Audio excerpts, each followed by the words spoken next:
of the laissez-faire of the free enterprise economy, that he was Adam Smith. Adam Smith, who was born in 1723, from where? From Scotland. From Scotland. And he came to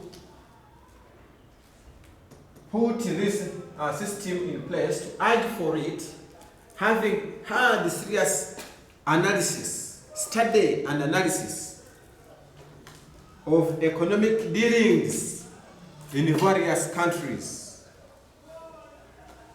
And therefore came to conclude by 1776 that no, for economic growth and development to exist really, free enterprise economy should be argued for. Then he went on to show the characteristics of this economic system.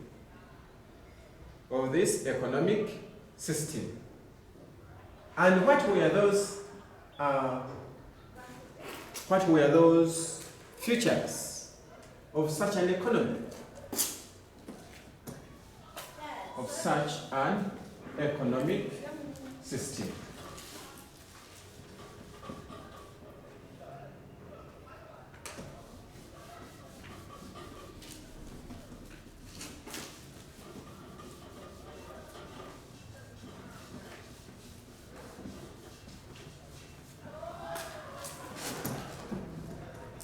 Yes.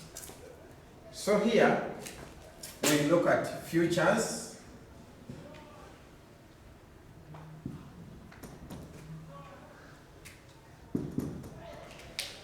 Futures of what? Of the capitalist or free enterprise economy. We realize that where the government is not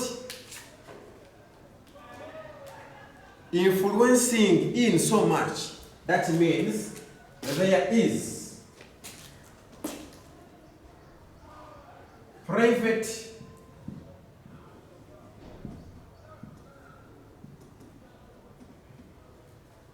ownership of what?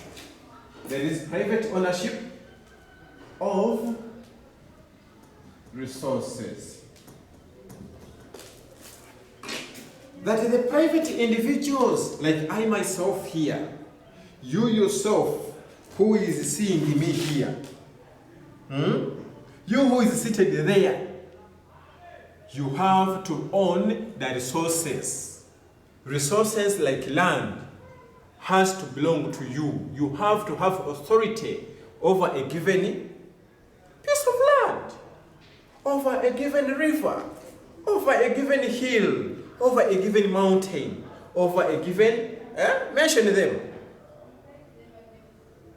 You must own them. You must have authority over them. Because when you have authority over them, you will be in a position to allocate the resources in accordance to your need, in accordance to what you want to produce. Okay?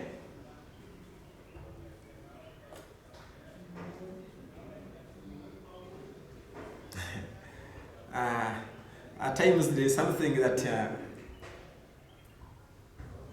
just as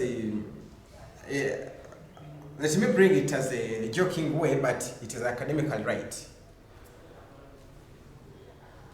When I'm not yet married, when I had not yet married, I used to fear joking, putting rules to people's women, rules to the public. Why? Because they were not mine. They were not mine. Yeah? So I could be there as humble as I was, but whenever I could see something wrong, I could say, now what should I say? When I say this and this, people will get annoyed of me. When I say this woman is people would think otherwise. Therefore, I had to. But when I got mine, my dear one, now I developed a sense of authority over her, a sense of authority over my family. And therefore, she goes with what I want because she belongs to me. She is mine. She is under my control. I am the head of the family. And therefore, everything we do has to go hand in hand with what we want. But I could not put regulations onto her when she's still at her mother's or his father's home. Yes. So this is what we mean. When you are not owning the resources, you don't have powers over what to use them for, over what to produce, what product to produce using those resources. When you don't own the resource, you can't ask yourself, when should I produce? And you get an answer because you don't own the resource. It is not yours. Where should I produce from? You don't own the land to determine the location. Clear? So, in that line, therefore, in this case, where we have free enterprise economy, there is private ownership of resources. And when you own the resources, every economic equation, it is for you and your own to determine. So when there is private ownership of resources, it implies that there is limited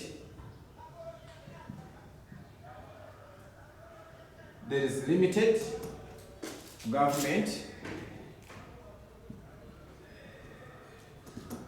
intervention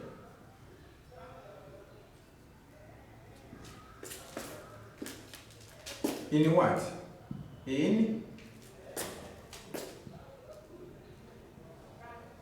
resource allocation,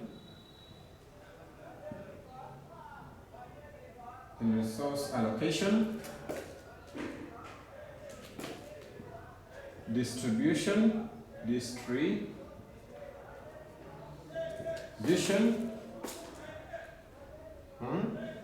yes. So here, remember, the point is there is limited. It is hard, it is quite hard to find where there is completely no government interference. That one is hard. However much limited government interference it may be, but when it is there, only that the magnitude of its interference is very what? Very low. But when it is there, because it cannot completely be off and leaves the entire economy into the hands of the public, because there are some strategic kind of resources which cause or which call for its interference. And at times, certain producers tend to misbehave alongside their consumers. And the government cannot completely keep a deaf ear, even when it is interfering at a very low rate. Okay? Yes. So in this With this limited interference, government interference, we also realize that prices are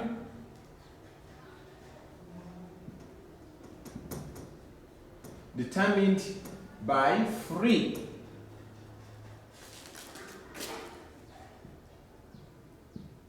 forces of demand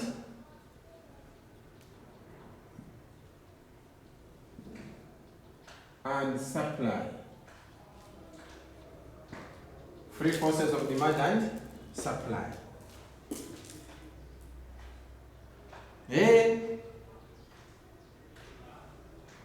Why do we call them free? Because with them they fluctuate. The forces of demand and supply move up and down, or fluctuate, or change, depending on the nature of supply and demand.